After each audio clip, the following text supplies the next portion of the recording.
Deji, what's up? What's good, man? How you doing, DaJuan?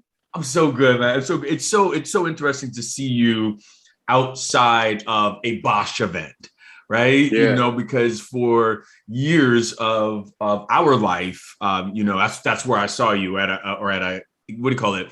A rap party or on set. Premiere, Yeah, set. Yep. yeah. Yep. You know what I mean? We're gonna get into that in a second, but I want to make sure that season 2, I've been starting this with a hard-hitting question. You ready? Uh-oh. I don't know, man. Hard hitting, man. I'm a little nervous. Okay. All right. You got to answer it. And listen, people are leaning in to this question to hear it. Okay. Deji, do you prefer Atlanta or Los Angeles? You're gonna do that to me. You're gonna do that to me. Okay. Why? And why? Listen, man. I have to go with my hometown. Okay. I gotta go with my hometown of the south side of Atlanta, man. You know what I'm saying? I prefer Atlanta. I would say I feel at home in Atlanta. You know what's crazy is because it's like, in Los Angeles, even though I've been here for a substantial amount of time, it still feels like I'm just visiting. It doesn't feel like home yet. And I talk to people who are not from here. They've been here for 15, 20 years, and they still go back to Minnesota or they still go back to New York, and that is home. That's where their family is. That's where they feel the most comfortable. Here, it just feels like I'm still like just pursuing something, right? I'm not like just in super relaxed mode. In Atlanta, I'm relaxed. Yeah. I got family there. I got the restaurants I grew up on. Yeah. I got friends there. You know what I'm saying? Don't get me wrong. LA is cool, man. I think when you leave LA, it feels like you're missing something. Yeah. Always feels like you're missing something. But when you get back, you realize you ain't missing a damn thing. You ain't missing a damn thing. You ain't missing nothing, man. You ain't missing nothing. But no, I would have to go with Atlanta. Yeah. Sure. It's interesting you say that because I feel like when I go back to Miami, I grew up in Miami, Chicago, it was where I was born, but I grew up in Miami. And when I go back, it is a foreign place to me. It's like this distant memory that I was like, oh yeah, I did go to school there. Oh yeah, I grew up there. And so it almost, it's sad a little bit because it's not my home anymore. And I feel like I've been in LA, like you're saying, a substantial amount of time. We're not going to start adding up numbers. Yeah, for sure. But I've been here for a while. And so I feel just a little bit different that Los Angeles is home here. And I think when I try to leave Los Angeles to get some clarity sometimes, you know what I mean? Yeah. When I go home to Miami, well, I still call it home, or Chicago, or just traveling, I feel like, oh, I can see Los Angeles better when I'm not in it. You know what I mean? In it. It feels like sometimes we're in a machine or something.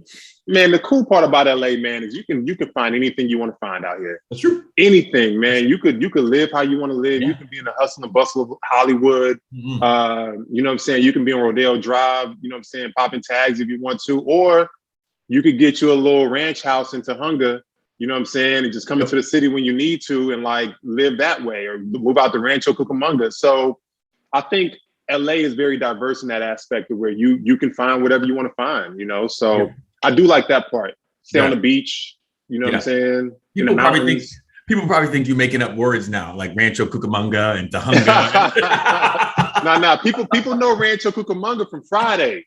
Oh, that's right. They know that from Friday. That was where Friday was based out of. So they know that, but they do think it's a made up place. I have heard people say, "Yo," because I have family in Rancho.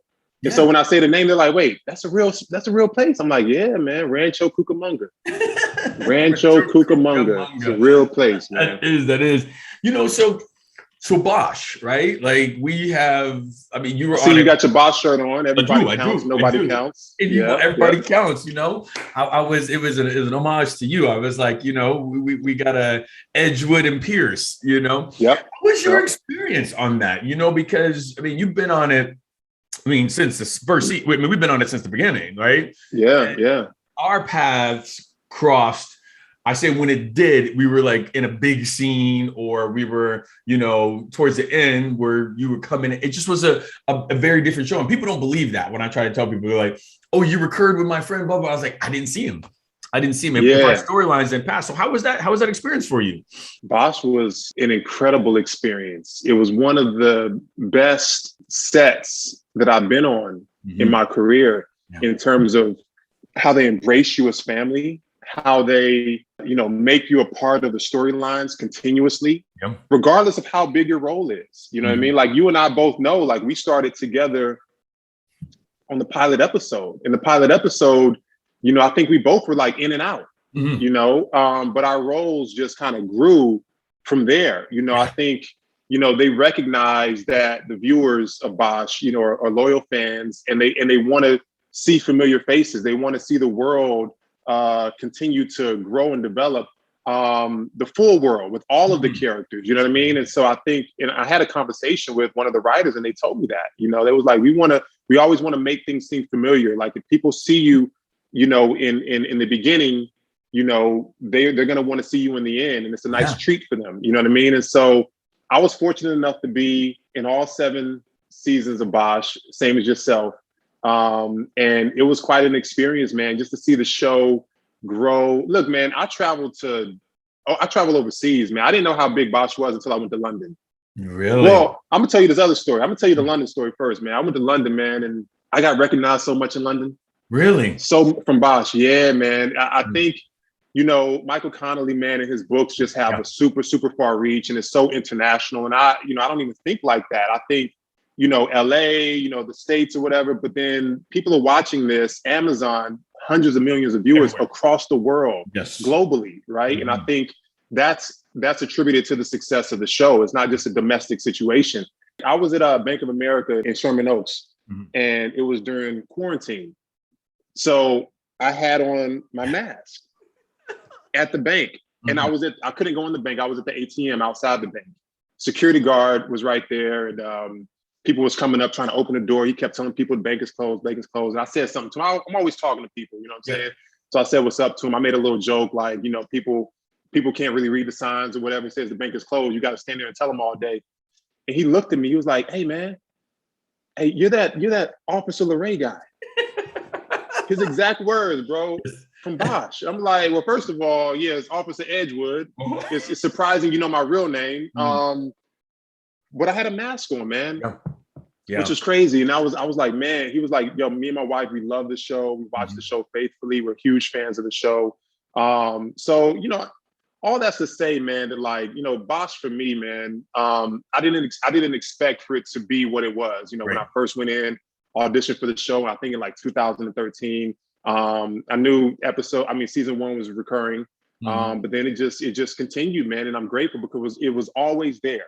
No matter what we ddid, other jobs, other work, it was always there, man. And the producers are super cool. They treat you like family. All the actors, man, from Titus to Jamie, man, those are like our brothers. You know what I'm saying? And so definitely. It's true, man. I see. I used to watch shows like The Fresh Prince and things like that when I was a kid, and I used to see how, they would go into their last episode, and then they would show the behind the scenes of everybody hugging and crying and feeling like they're graduating from something or leaving family members behind. And I never understood it then, but I understand it now. You know what I'm saying? Unfortunately, I couldn't be there for the last episode because I was in Atlanta filming, but I saw the pictures, man. And I know what you guys felt, man. So I had a great time. Like a baby. Yeah, bro. Everybody. It was like bawling. How was it, man? How was it? It was one of those experiences that I think you hit it all. That's exactly what happened, but that I never expected. I went in on the pilot episode, uniform officer number 1, asking for a name, and I never expected for it to be 7 seasons later and to grow and character get bigger and all stuff like that. So, BOSCH is one of those defining roles, I think, in our career, right? That helps get us to different levels. And it's just like you're saying, great family. So when we got to that last episode, the last couple episodes, how you start to feel like a little pit in your stomach, like you this is like, gosh, we're gonna have to say goodbye to this, And on one hand, I was really happy to say goodbye, right? Because I believe that you have to let go to let come, right? That's right. And so we can't hold on so tight to this one moment, thinking that this is the best that's ever gonna get. That's right. So I knew I had to let go of this with grace, with gratitude. But then on the other end of that, when I had to get up and they did like a montage of my episode seasons from one to it was a whole montage of it up in front of everybody. And then they was like, do you want to say anything? And I just couldn't. Why would you do that? I cried and cried. Yeah. And I cried because, the story I told was Titus and I in season 1. And I like to tell the story that I didn't know much. I thought I knew it all. You know how we think we knew it all. But I didn't know that when I met Titus, number 1 on the call sheet, I knew that he was important. I knew that he was another actor that, I just need to know my shit around him. But when he said to me in episode 1 in the pilot or somewhere in there, he was just like, we'll see you around. And I was like, yeah, whatever. He's like, no, you did a great job. I'll see you around. I was like, oh God, we've heard that. We've heard that before. We've heard, I'll see you around. And I said at the pilot episode, I said, I'm so glad that you wanted me to stick around for so long. And I'm so glad that you saw something more than me that I saw in myself, but nobody else did. And, he absolutely said, keep this guy around. Do you know what I mean? And so for 7 seasons, he kept me around. Not out of pity or anything like that. I did my job. We did our job. Of course, you earned it. Definitely. People don't always, the industry as a whole collectively doesn't always recognize what people earn. It's a tough business. You know what I mean? So that was what I just cried about. And, and all the, Tom and even Peter, they were like coming up afterwards. They're like, you all right? I was like, I didn't expect to get that emotional. But again, like you said, for 7 years, 8 actually, because remember, we did the pilot first and then we had to get picked up and then we came back. So for 8 years, we lived with these people, like you're saying. And now that lunchroom disperses. And we'll always have those connections, but we're never going to meet up and again like this, And so that was hard. Well, for me, I think it's something ending, man. I'm really big on this one word, man, which is very important to me. It's called completion. I was always taught, when you start something, you finish it. And so when I complete something, I feel fulfilled in a sense, right? And so when things end like BOSCH, no matter how great, how fulfilling it was, during the duration, how great the journey was, how many people you met and relationships you built, you have to appreciate and get a sense of pride that you completed it. It's been 7 years. It's been 7 seasons. You know what I'm saying? Shows don't get that. You know what I mean? Shows, I remember, Henrik, man, on his Instagram, he would put up the poster of BOSCH. He would write with the marker, the letter 2 for season 2. Then scratch that out and put season 3. Scratch that out and put season 4 on the same poster. And that became some sort of a ritual, man, to see that, man. And for it to go 7, it was like, wow. Yeah, that's long. I mean, that's a long time. So you can't be mad at that, man. You got to have nothing but appreciation and love for that. Yeah, so, and it did so much for us and more. I mean, especially I remember when you were working on there and you go to Greenleaf. You know what I mean? Or you go up on the shows. And I remember thinking like, damn, Oprah? You can meet Oprah? Oprah, by the way? Did you meet Oprah? I think I remember a picture of it now that I'm saying it. Maybe on Instagram or something like that. Man, look, man. So like I was saying, BOSCH was always there. And like season 2 of BOSCH, I was working on Greenleaf. And so just like in season 7 of BOSCH, I was working on Johnson, you know what I'm saying? And so they were always afforded you the opportunity, obviously, if you're recurring, to go out and do other things, of course, and to come back, And so season 2, I went to Atlanta. I was out there, for a while I did like, a recurring role on Greenleaf. Incredible experience, man. It was the beginning of the show, so I didn't know what to expect. I think it was like the first of its kind in a sense that it was like a drama that took place in a church, So, I read the scripts and everything, and I didn't really know. I had never seen that before. Usually, sometimes you audition for shows like with BOSCH, we didn't know what it was going to be. I mean, you can just imagine, but whenever you go into a new show, you just don't know what to expect. So, Greenleaf was the same way, man. Doing scenes and literally Oprah is like on the monitor. Really? You know what I'm saying? Yeah, like she's very hands-on, man. Obviously, she's very busy. Yeah. But I'm sure when she can, she visits her sets, because that's what I saw. And she'll come there and That's her name on it. All this, right? Like That's right. Greenleaf, I'm like Oprah instead of Oprah. I just go to there. You're right. You're right. So you're there, and like that Oprah is behind the monitor. You know what I mean? Obviously, as actors, you forget about that and you dive into the character. You're in the moment, of course. But then when they yell cut, you walk behind the monitor. You walk to where everybody's at. You have a little conversation with Oprah. She's telling you did a great job, and it means something. It means something for sure. But no, it was fun, man. I think Greenleaf was well received, by the audience. I was only in the first season, but I had a great time on Greenleaf, man. A lot of people watched that show. It made a huge dent, and that show was done too, man. You know what I'm saying? So BOSCH and Greenleaf are both off the air. So we're moving on to new things. It's so funny because not a lot of people maybe listening to this will get this, but there's a little bit of Black Hollywood going on, right? Like, and I've always on my bucket list of things I want to do is I want to do some stuff in Black Hollywood. So finally, my mom will watch me because yeah. What I mean? And that, people, I don't know. I don't think all people of color watch Greenleaf because I know that the stats were not, but that was one of those shows that my grandmother and people watched, and I always wanted to be on it. So you're probably more famous to my grandmother than me. Like, what I mean? I don't want to give it away if people haven't seen it, but they know me from there for the events that took place on the show.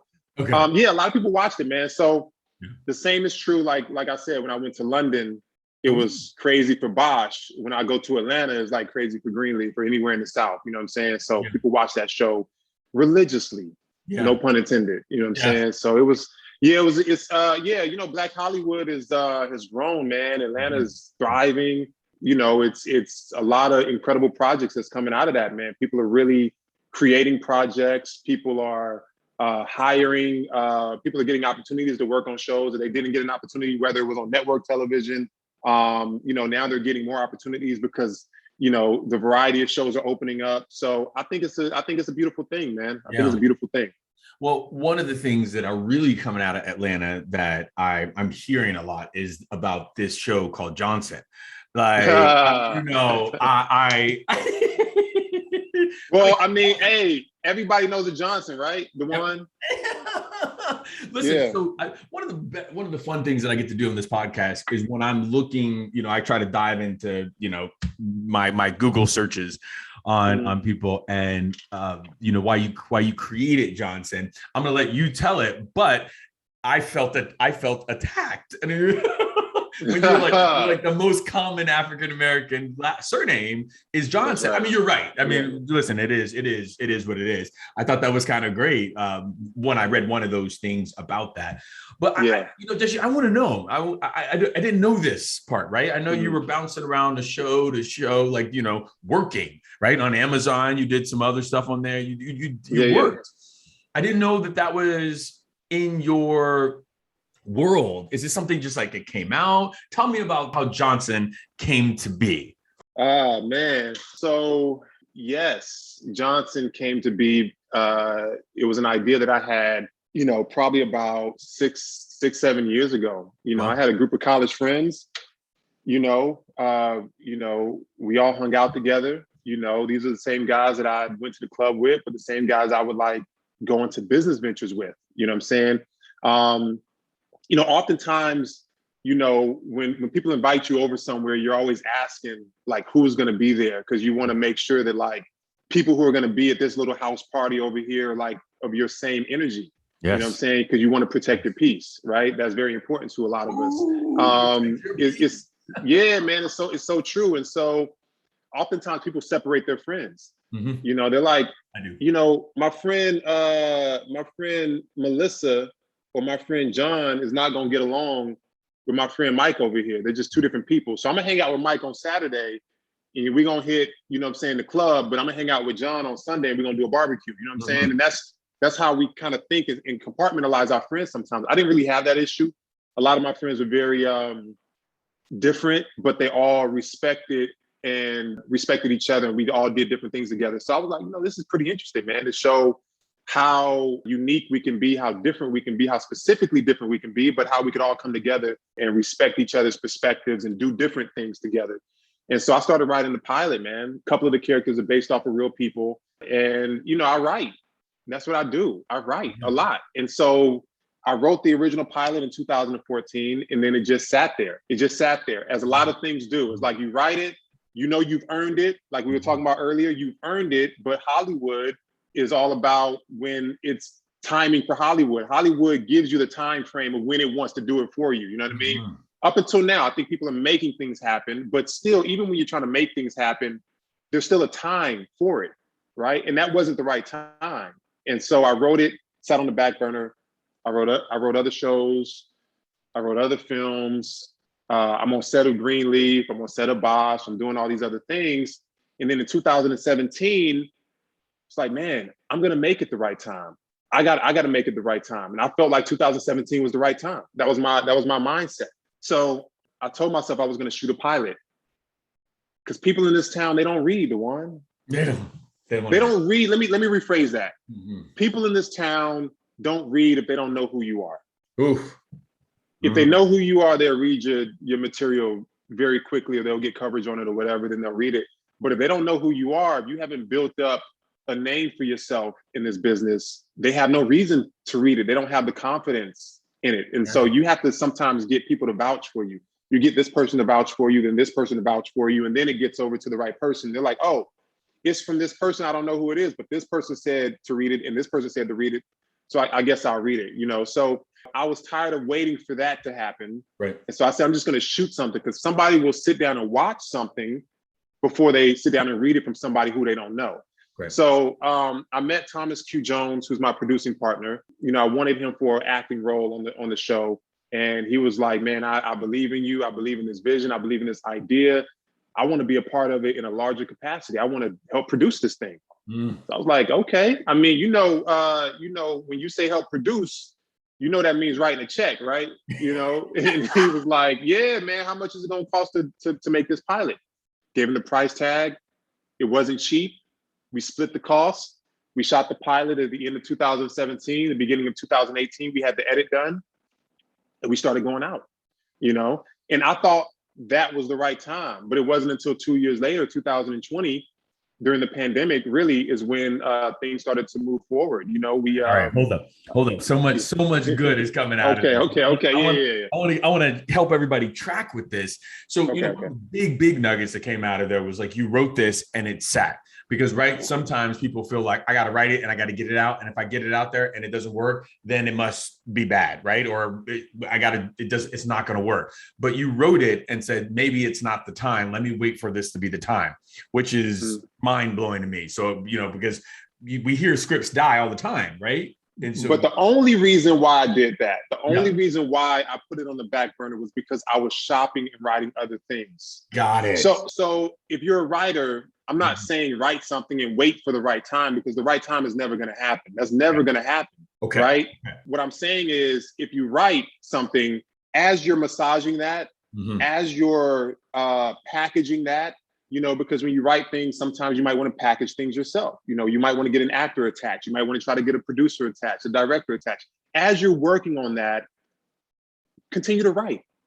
Yeah. Continue to write other things. And that project is going to happen when it's supposed to happen, as long as you're actively pursuing it. So even though I let it sit, I would still bring it up. I would still talk to people about it. I would still pitch it to different people at different parties around town. I would still, if somebody said, what's your catalog? I would say, I have this, and this. If it was right for this person, I would pitch it to that person. So, I wasn't full-time out. I was still active with it, but I was also writing other things and pitching other films. Like I shot a couple films in between that time. So it was really my own active mindset of working on other things that was the reason why it kind of sat, when it sat. But I do think, yes, to your point, there is a time for everything. And at that time, it just wasn't the right time, because I hadn't met the right people. Great. And so much about this industry are the people on your team, the people who believe in you, the people you come in contact with to help build this package, but go on. I'm sorry to interrupt. No, it's good. It's good. I want to make sure we're getting it. And another big thing that stuck out to me was that you didn't wait for anybody to shoot it yourself. You're like, I'm going to shoot this pilot. Of course, if you had $1 million, it could look totally different, but you're like, it sounds like I'm going to get this price tag. I'm going to shoot this. and then I'm going to use that as a calling card as well, right? Is that yeah, yeah, that's right, that's right. But what I would say is this: if you want to shoot something, if you want to shoot a sizzle reel, if you want to shoot a trailer for your film or your television show, if you want to shoot a full-on pilot, make sure that what you shoot is going to wow somebody. Quality. I'm telling you, if not, don't shoot it. Yeah. Don't waste your time, because you're going to do yourself more harm than good, right? Especially if you want to be a director on the project, especially if you want to be attached to the project in some way, shape, or form. If you have a script and you think the script is good, and the script is good, but your production relationships aren't strong, you don't have a great DP, you don't have great production design, you want to shoot something to show somebody what it is, but you want to shoot at your auntie house and there's no set dressing.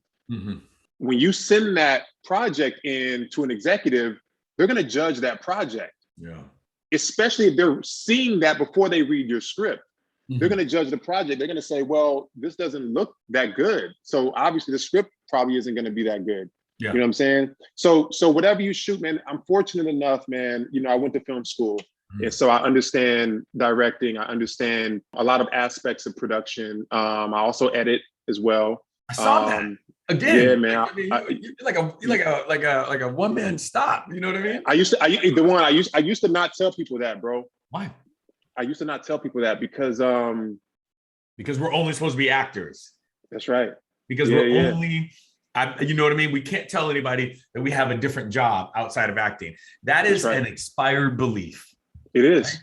It is an expired belief that we have picked up from all these other people who weren't making it. Yeah. Listen, I've had managers tell me, you don't tell anybody that you write. Don't tell anybody that you direct. Don't tell anybody that you edit. Just tell them that you act.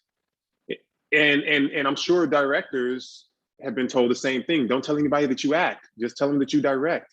You can't give somebody a business card that says writer, director, act. I mean, people don't take that seriously. They feel like that's everything that you want to do, not everything that you can do. You know what I'm saying? And so that was the mindset, I think, in Hollywood forever. And then I think, over the past of like the last, I would say 6-7 years, things have changed. Right. And now you have multi-hyphenated creatives that now it is cool to do that. No, it's now it is almost. Now it's expected. Now, if you're an actor and you don't write, you lazy. The hell's wrong with you, man? You lazy, bro. You know what I'm saying? Get up off your ass and write something. Write, direct. Like, you have to do multiple things, and now it's expected. There's a lot of people who are successful who are doing these things. They're jumping in front of the camera. They're jumping behind the camera. And I didn't say that for a while, and now I say it, and it's helped me. You know what I'm saying? Like, even my pilot that we're talking about, going back to Johnson.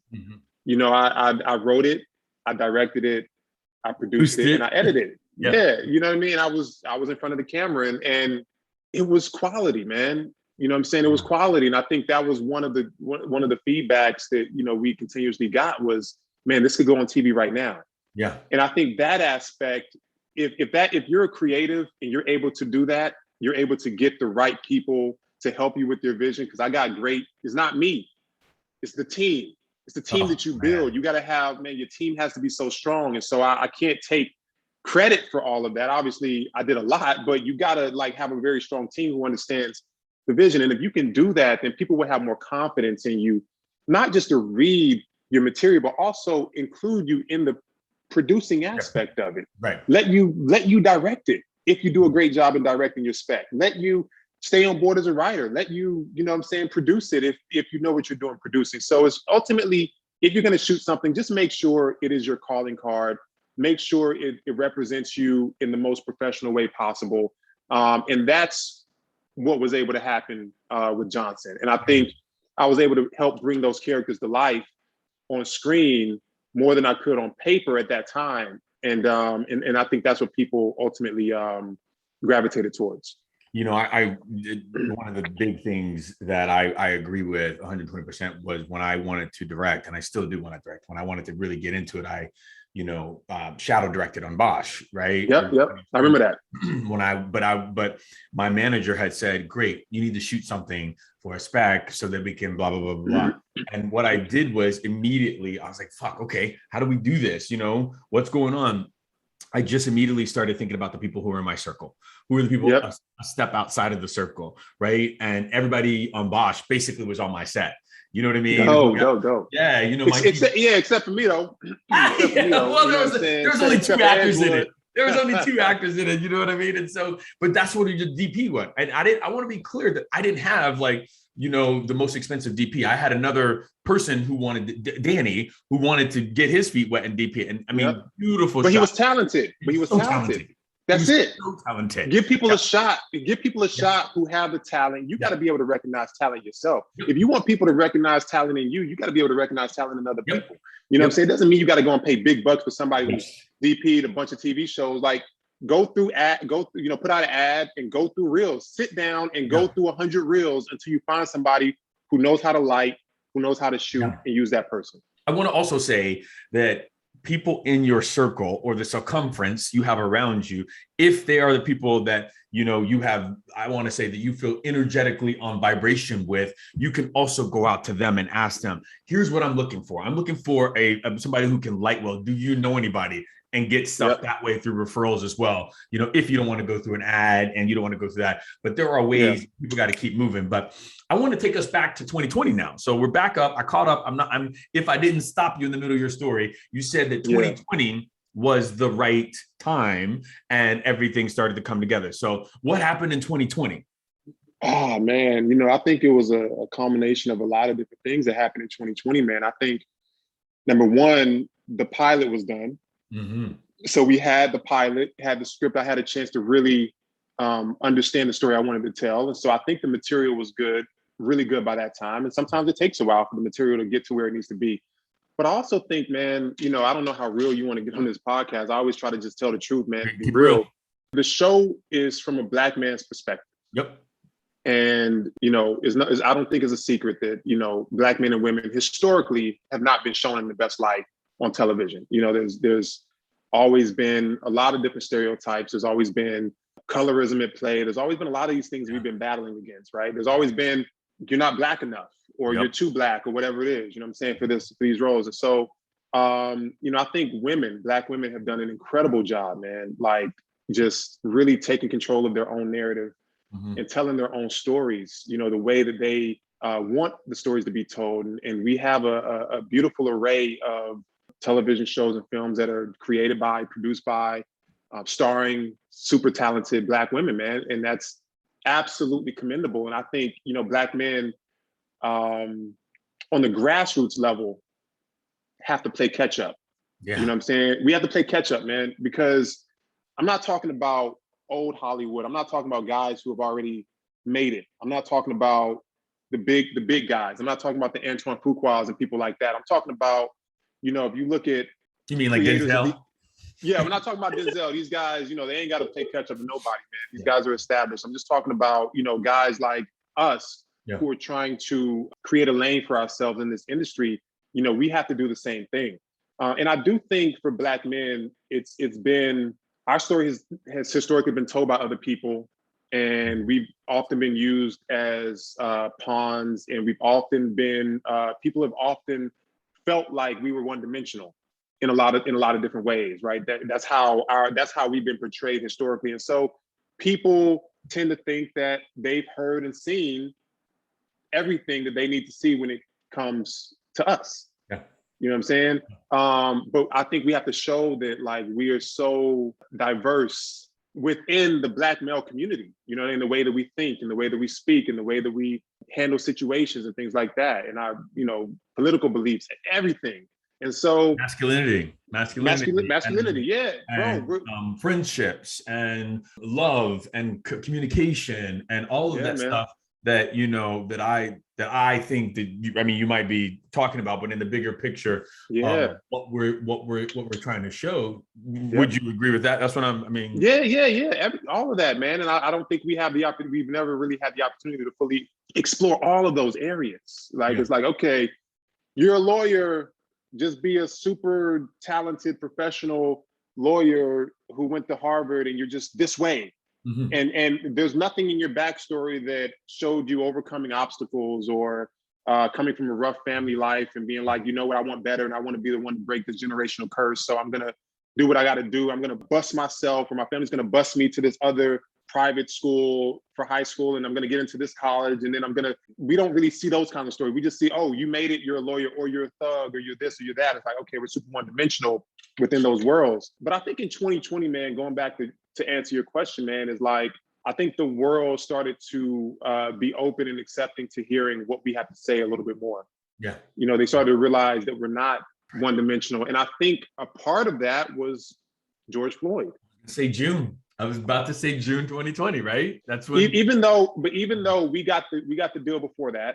Yeah. You know what I mean? We definitely got the deal in January of 2020. So it wasn't specifically that, but I just think in general, there was this pent up aggression even before George Floyd. There was other people who were falling victim to, you know, systemic, you know, racism. You know, there's, you know, the jail populations, poverty levels and things like that. I think it's just a pent up aggression that was sensed. Yeah. And so the tide started to turn a little bit, I think, around that time. And then when George Floyd hit, you know, I think it just kind of exploded, you know. And so, yeah, man, I think that was the time, man. I think that was the time that we were able to, and then the pandemic as well, you know, during the pandemic, because I don't know if you know, but we're also, myself and Thomas Q. Jones, we're also showrunners on the show.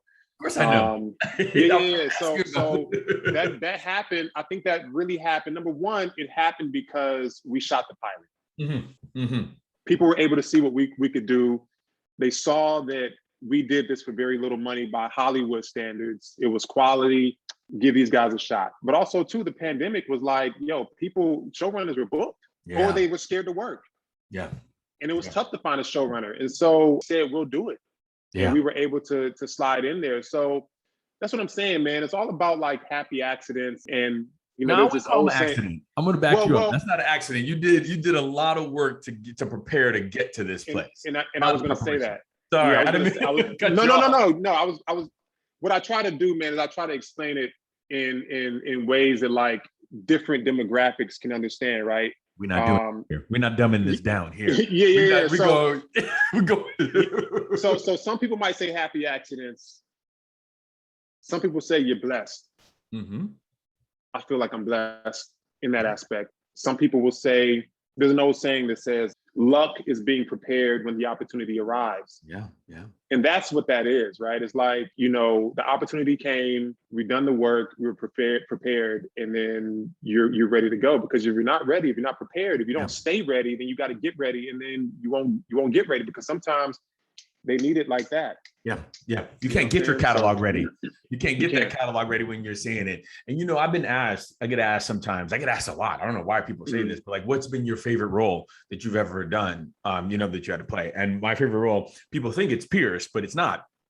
Not that I don't love Pierce, everybody out there. Grey's Anatomy.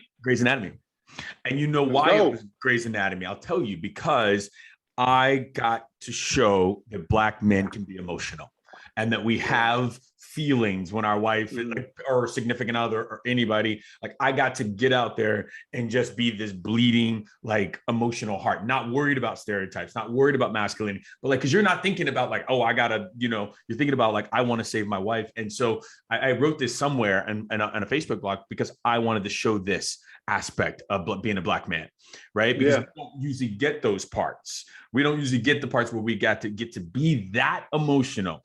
Yeah, we get to go, you know, manly cry in the corner, but like, boo, this is going down and it's happening. And that's the way I wanted to portray, you know, Garrett on that show. But I'll also just add this piece that I got to play this summer, a couple of weeks ago, a drug dealer.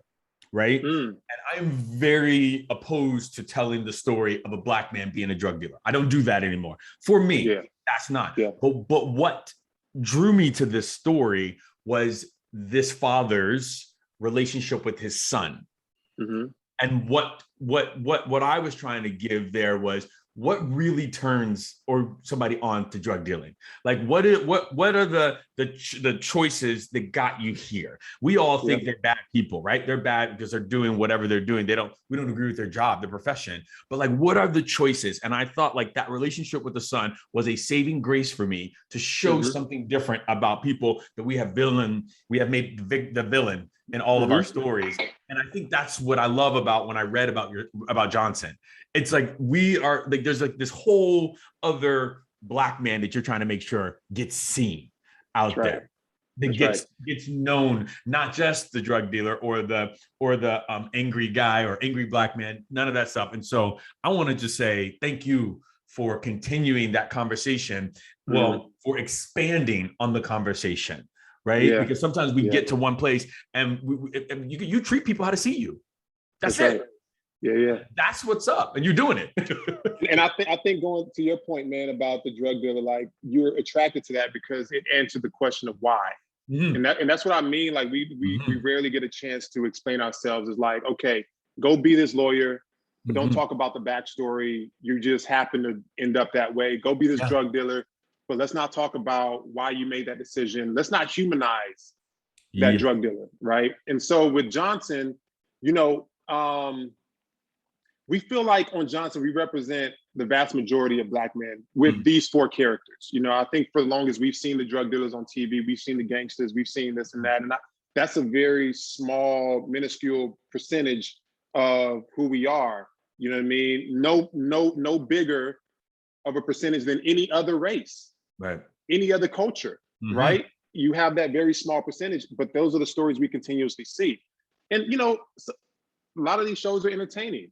Shows are entertaining, man. It's television is entertaining, but I think what's always missing when it comes to our stories is balance. Yeah. Balance. Like it's okay to have the drug dealer shows as long as you have the option to watch the everyday Black man who's fighting for his family, who's debating with his friend on how important voting is, who's you know, trying to figure out if this woman is the right woman for him and the reason why is he so, you know, scared to move forward, you know, what in his life has caused this.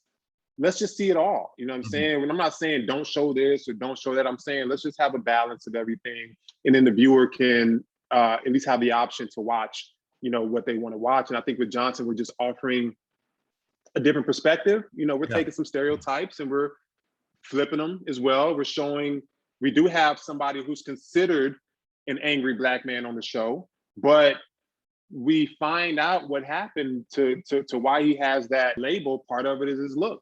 Yeah. Big, dark-skinned dude, you know what I'm saying? You know, muscles and all that.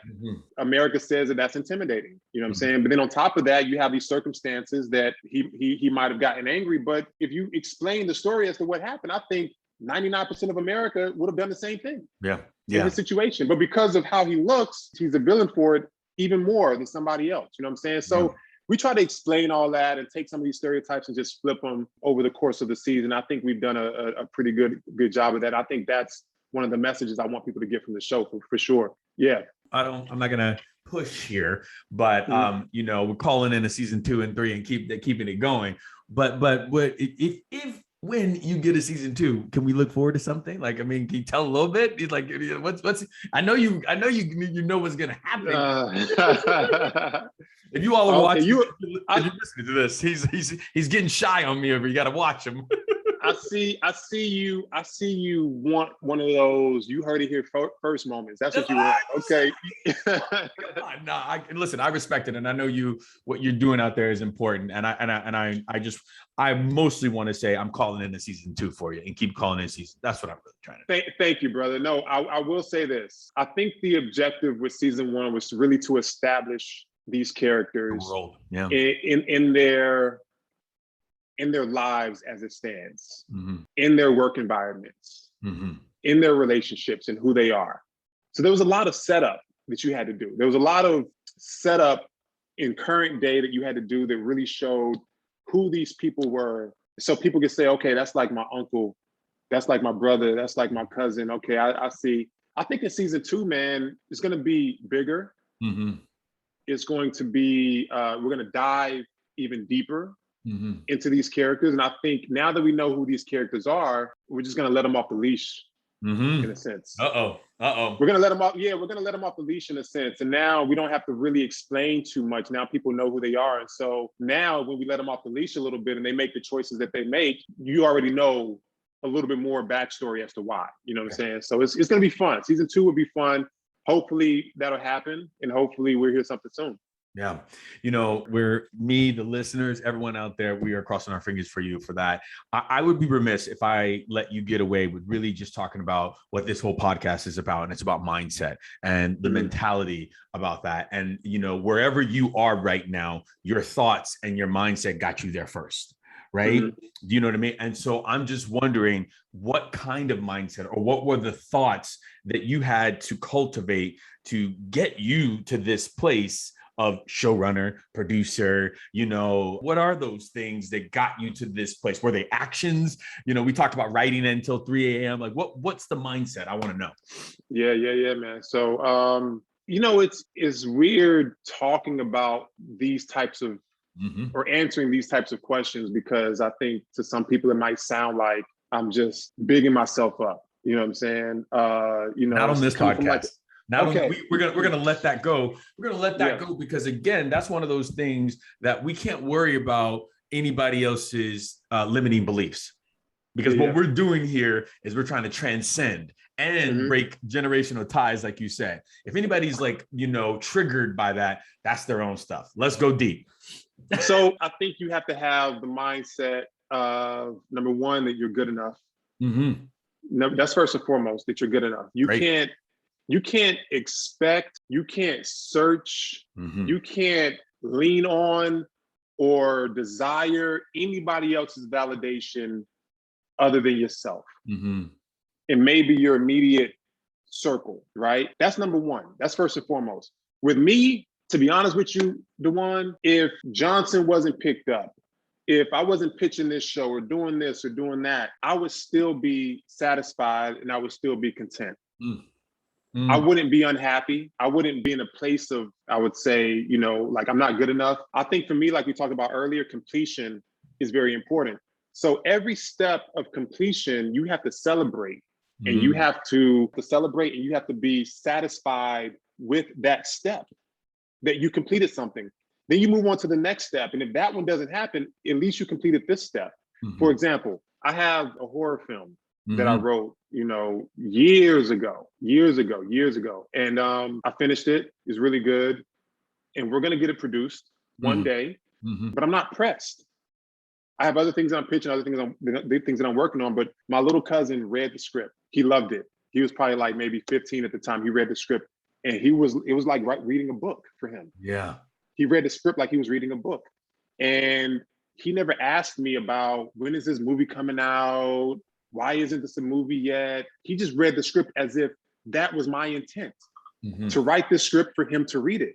Yeah. And when he read the script, he was scared, he was intrigued, he was interested, he was excited. He read the whole thing in like 2 hours. He was like, oh my God, that was so good. That was so good. When this character said this, or when this character did this, why isn't that enough? You know what I mean? We're waiting for outside validation. Well, yeah. And I think, and other people have read the script and they've gotten something from it. And sometimes every script isn't going to get made. Sometimes the script is for you to write, for you to express yourself, for you to express your creativity, and for people around you to read it and get enjoyment from it. And you completed writing the script. People read it. They envision the story in their mind. You envision the story. That might be the purpose of this script. Yes. This script, the purpose might be for it to get made. This script that you wrote into a film, the purpose might be to turn it into a play. This script, the purpose might be, you know, I wrote a whole script, but I'm going to make this into a short film.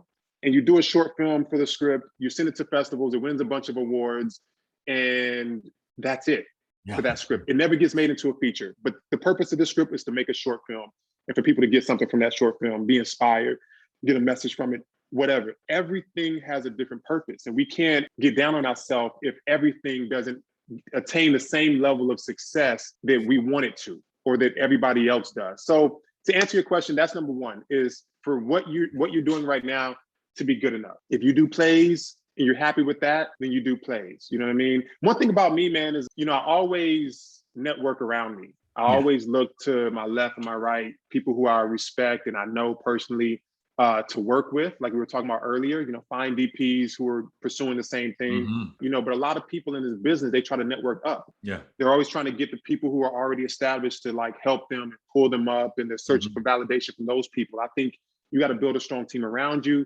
search for validation if you want to with those people closest to you whose opinions you respect, and then grow together, because you never know the people next to you, what position they're going to be in 5 years, the position they're going to be in 10 years. That person, your best friend, could be the one who's going to hire you and give you the opportunity to make your film, you know, in 5 years or 10 years. You can't be lazy. That's another thing, man. You can't be lazy, man. Like I was telling you right now, man, before we started this podcast, man, I just got up, you know, before this podcast. It was almost 10 a.m. That's because I was up until almost 4 o'clock in the morning writing.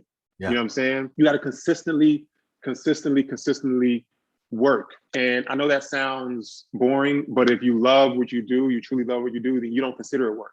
You know, people call me, they're like, yo, what are you doing? I'm like, I'm just sitting here writing. They're like, damn, you still writing? I talked to you like 4 hours ago, you're writing. Yeah, but I'm actually like, I'm writing. I have my laptop open, I'm writing, but I'm also eating. I'm also answering phone calls. I'm also doing this and doing that. So it's kind of an all day affair sometimes, you know, when you write, but it's because that is my pastime in a sense. It's like the same way you're watching television is the same way that I'm writing, right? That is my entertainment to a certain extent. You know what I mean? So you got to be passionate about what you do, because then it won't feel like work. And then you'll be able to work on it continuously. You know what I mean? And you're not overworked, you know? So I guess you got to a different place. I would say you get to a different place with all of this, because I think a lot of actors out there they don't want to do something without the promise of a reward, if we will, without the promise of this is going to get made, without the promise of a booking, right? And so if I'm going to sit here and write this and this isn't going to get into the right hands,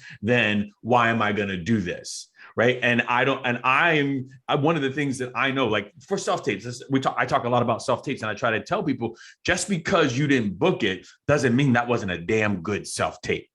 Doesn't mean that you weren't the best one they saw, right? There's so many other factors. But again, people are like, if I didn't book it, that means I'm crap. Or if I didn't get this script made, that means I'm crap. You know, we reduce it down to these one little things that only like a 0.5% people get. You know what I mean? Let me tell you, because you brought up self-tapes, man. You know how many self-tapes I have? How many? On my computer? I mean, 100. Like we have we have self-tapes that fill up our hard drives. Yes. For stuff. And I don't look at these as like, oh, I didn't get this. I look at these self-tapes. I'm like, man, in 30 years, you know what I'm saying? My grandkids, whatever, you know, great grandkids, you know, if I'm blessed enough to see that, I can show them this. Yes. I can watch this in 20 years. I can watch this in 30 years, 40 years, whatever. And I can get something from it. I can be wowed at my performance. I can be emotional in my performance. I can laugh at my performance. I can show it to my grandkids that want to get in the business to give them inspiration and motivation. There is a reason why you did that self-tape. It's not always just to book the job. Right. You know what I'm saying? Appreciate it. Be excited and happy that you completed it. That you have the opportunity to tape, because a lot of people don't even have an agent. They don't even know where to start. And so here you are with an opportunity to self-tape, and your expectation, or, you know, you're depressed because you didn't get the job. I look at it the opposite, man. It's like, yo, I have these timestamps in history of me reading for this role. This big movie that came out that I didn't get the part for, but here's my self-tape for it. Y'all want to see this? Let me show it to my friends. Yeah, this is me. Hey, watch this movie right here. You see that scene right there? Now watch my tape for it. Watch my self-tape for it. What's Tell wrong me who with did us? it better. Yeah, watch mine. They'd be like, man, you should have got that role. I'm like, yeah, I should have got that role, but we got something out of it. There's a story to tell, man. And so it's not it's not all just a waste. It's not all in vain. You got to look at the benefit and the positive aspect of it, man. And I think, you know, I think you're right, man. You know, we always expect a reward. We always expect, oh, how much is it paying? How much is it paying? How much is it paying? Bro, I came up in the game like doing favors, doing things for free. I'm not saying go out and get overworked or have somebody take advantage of you. I'm just saying everything is not always about money.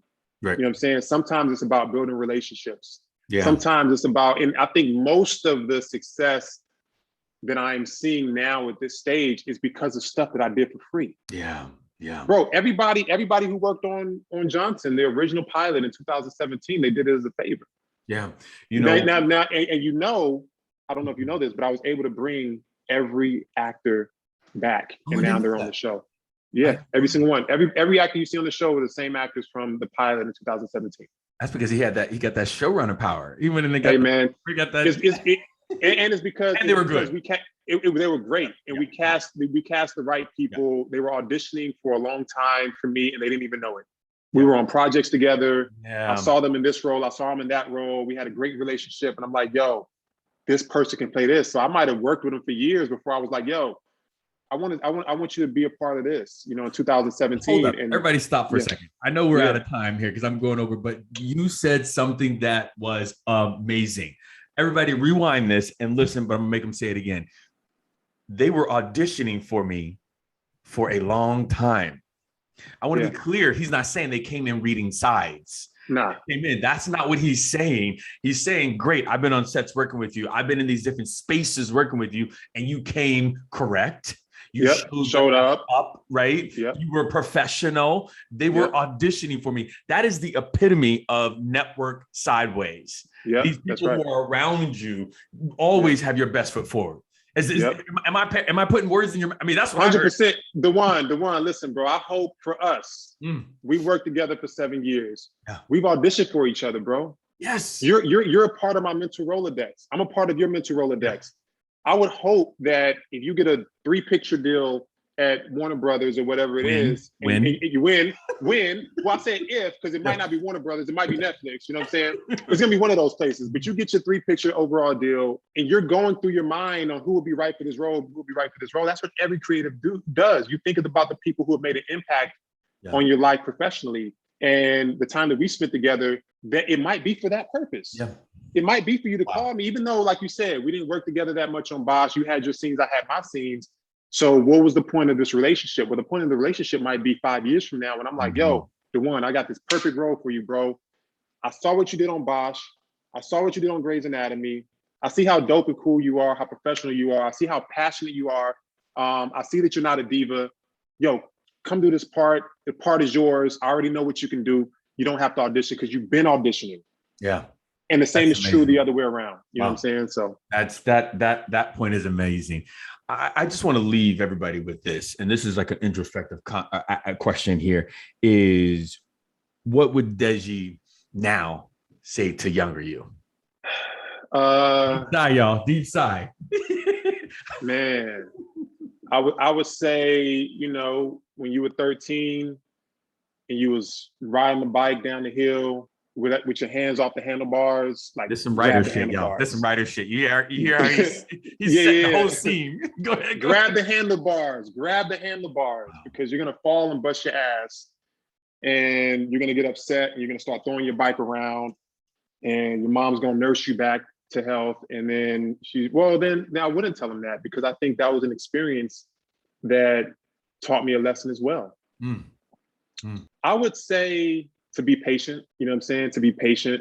Everything isn't going to come when you want it, you know, but it's going to come when it's the right time, you know, to recognize that you're good enough. And I would also say to keep writing. You know, I think growing up, man, I think the one thing that I was a little, you know, there were certain things I wanted to do, like play sports. You know what I'm saying? Like, and I played sports growing up. I played baseball, you know, but I remember I tried out for the track team in high school.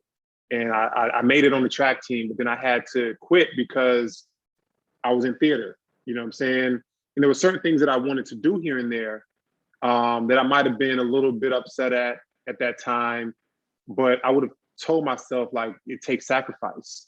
Everything takes sacrifice, you know what I'm saying? You're not gonna be able to do everything that you wanna do. And in order to get to the point that you wanna get to, you have to sacrifice something.